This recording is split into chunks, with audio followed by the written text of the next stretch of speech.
Calaroga Shark Media. Hey there, I'm Johnny Mac with your daily comedy news. My former coworker Jamie Foxx's special is out, and we found out, was it Diddy that did it to him? Apparently the answer, no. Fox said, the internet tried to kill me, though.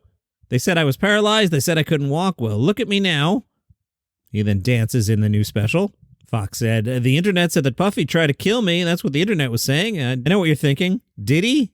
That's pretty good, actually. He also talked about the infamous parties and said, I left those parties early. I was out by 9. All right, some more spoilers for the special. Jamie comes out on stage, proclaims he's back. He dances, hypes up the crowd. And he told us what happened to him with his mystery illness. April 11th, I was having a bad headache, and I asked my boy for aspirin. I realized quickly that when you're in a medical emergency, your boys don't know what the F to do. Jamie said before he even took that aspirin, he blacked out and remained unconscious for weeks. He says, I don't remember 20 days. He credits his sister as saying, get him in a car. That ain't my brother right there. A doctor told Jamie's sister that Jamie was having a brain bleed that has led to a stroke. During his recovery, Fox says his sister and his daughter Corinne shielded him from the outside world, telling us they didn't want you to see me like that, and I didn't want you to see me like that. I want you to see me like this. So that's in line with what I've said many times on the podcast, that what had me worried is I felt that if they could have propped Jamie up and sat him poolside looking cool, they would have shared a picture, and they clearly didn't. Seems like the special has good buzz on it. I have not watched it yet. I got to plan a big comedy night to watch Fox and Fortune Feimster from last week. And also Matthew Broussard's specials out on YouTube now, so I have a lot to catch up on. Will Ferrell will receive the 17th annual Kirk Douglas Award for Excellence in Film today. Michael Douglas, son of Kirk Douglas, said, comedy is the hardest and you make it look easy, Will. Congratulations. Dad loved you. Friend of the show, Jason Zinneman from the New York Times put out his comedy list. I'm going to talk about that on Saturday. I felt like that would make a good Saturday episode. But Zinneman, interestingly, his top special of the year, Ronnie Chang's Love to Hate It. And that's not out on Netflix until Tuesday, so I am definitely going to hold off recording my top specials of the year, because if he's got Ronnie at number 1, and I don't want to skip that before I publish my list. On Gossip Corner, Tony Rock responded to the story about Chris Rock storming out of a billionaire's private party. Told you about that one yesterday. Tony said the vibe was people shouldn't be filming comedian sets, even at private functions, as comedians constantly work through material. Tony says fans who try to put out incomplete work are effing a-holes, and said if you record it and put it up before the joke is perfective, it's like a chef giving you a plate of food before it's finished. It's like buying a car before they're done making it. You should wait for the finished product. I'll ask the question, if I'm a billionaire and I'm paying Chris Rock all this money to come to Australia and perform at my party, why are you working out material, dude? I want your A-game. Chris never returned to the stage and was replaced by Keith Urban, who presumably played hit songs and it was like, oh, here's a song I'm working on and I don't have a chorus yet, right? I might be on Team Billionaire, Chris. Matt Rife took the stage in a Caitlyn Clark jersey. I think she's Time Magazine's Sports Person of the Year, and well-deserved, because I don't have to tell you who Caitlyn Clark is, so that's just a sign of her fame and her success.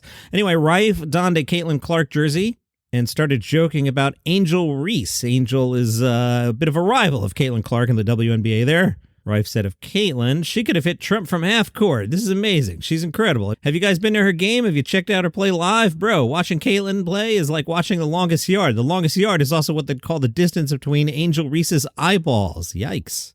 Caleb Heron worked in campaign spaces before stumbling into improv and eventually comedy. His first gig was opening a bar's burlesque show in Missouri for $25 a week. He said, $25 just talking to a microphone? I was obsessed and I was so bad at it, but that's how I started. His new project, Sweethearts, a teen rom-com on Max. He says online comedy was always a mean to an end for him. Some people love the online thing, but I started leaning into it when I didn't get SNL the first time. It was kind of a spite video, like, I'll show them, you know? As artists, we're always mining our lives for content, but I felt like I was doing it in a really disingenuous way, where every interaction I had, I'd play out the content in my head. I'd be like, point of view, you're being weird to me at dinner. Like, shut up. I was really not enjoying that, and then I did stand-up crowd work clips for a second and hated that. And the thing is, I love crowd work. It's fun. I don't love posting the videos. I have friends who are very good at it. I'm not judging them. But for me, I felt like I was selling my audience out. It felt like I asked these people to come out and have a good time, and now I'm pimping out our interaction that's supposed to be this beautiful special thing happening in the room just for us, for views and clicks. So I was like, that's not going to work. And then I was like, podcast. All I have to do is talk to someone I genuinely care about. Someone else can post it. I don't have to read the comments. This I can do. Friend of the show, Scott Beckett, he was listening to Saturday's interview with Matthew Broussard, and he sent me a note and said, "You didn't know hyperbolic? Yikes, good luck at trivia." No, I didn't know hyperbolic. See, on the trivia team, Bill is the smart one. I'm the one that rings up points with like random 80s TV shows and random 80s music and stuff like that. So we've got Glenn. Glenn is the science guy. We have Van. Van handles sports and cars. Bill is history and smart stuff, and then I'm all the other things, like when the trivia guys are like, this was the 19th person on the 1981 season of Saturday Night Live, and I'm like, oh, Charles Rocket, and everybody's like looking at me like, who, what? Here's your cast of 1981 SNL, by the way. Denny Dillon, Gilbert Gottfried, Gail Mathias, Joe Piscopo, Ann Risley, Charles Rocket, and in the middle of December, they added a guy named Eddie Murphy, who saved the darn thing. So that's what I do at the trivia. I answer the Charles Rocket question. I think we finished 10th last week. The last round's always brutal. But you know what? If the trivia guys are listening, and I know you do, we loved last week. Like we get, I mean, we don't really care. I've learned to like shut up. I used to argue with the trivia guys and they're like, who is this a-hole? And I realized, you know what?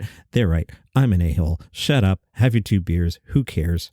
But like, we hate when it's Ariana Grande questions because we don't know those. Now, last week, there were a couple like actual trivia questions, like stuff about, I don't know, facts, and we didn't know the answer. And I'm like, I'm okay losing if we don't know facts. But like when it's like, what was Ariana Grande's 3rd album called? We don't know. Who cares?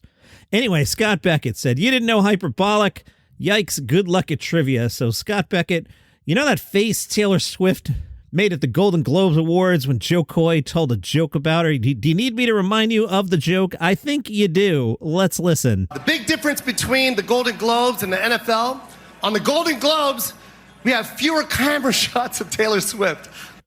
Yeah, so you know that face Taylor's making right now looking at Joe Coy? I'm making that face at Scott Beckett.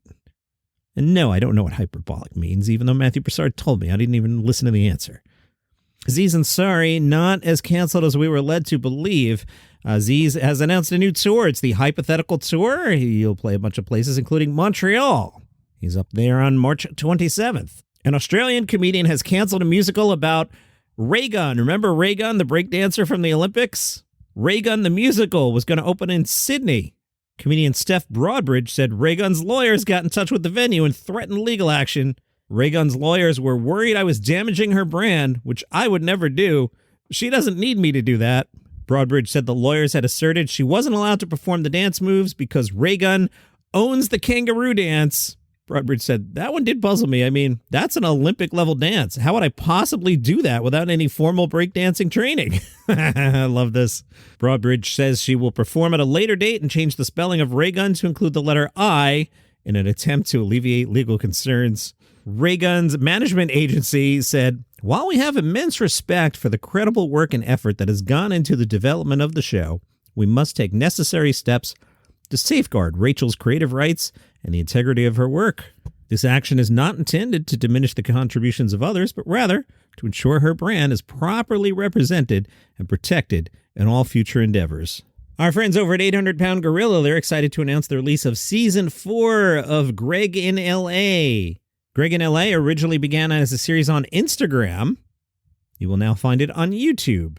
Greg in L.A. follows a recently single 40-something as he navigates life in Los Angeles with his mentor canine companion, Winston.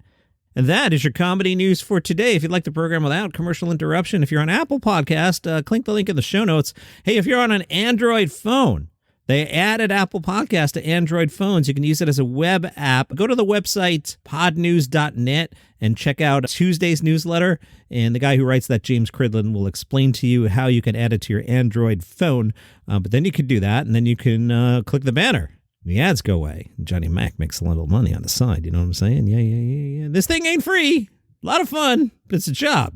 I can't tell the mortgage company, hey, but I was telling people about comedy specials. That doesn't work. I have to give them actual money. So that's why you get commercials. You understand how this works. Why am I explaining this? All right, I'm heading off to trivia. Hopefully, they're not going to ask us to define hyperbolic or anything like that. Actually, they've posted the clues. You want to know what we can do? Here, I'll tell you. They post clues. So they're called Best Men Trivia. See how smart Scott Beckett is. All right, Scott Beckett. In Scrabble, what are the 2 highest scoring tiles, huh, Scott Beckett? I bet it's not hyperbolic, is it? No, it's not. I got this one right. Still finished in 10th place. See you tomorrow.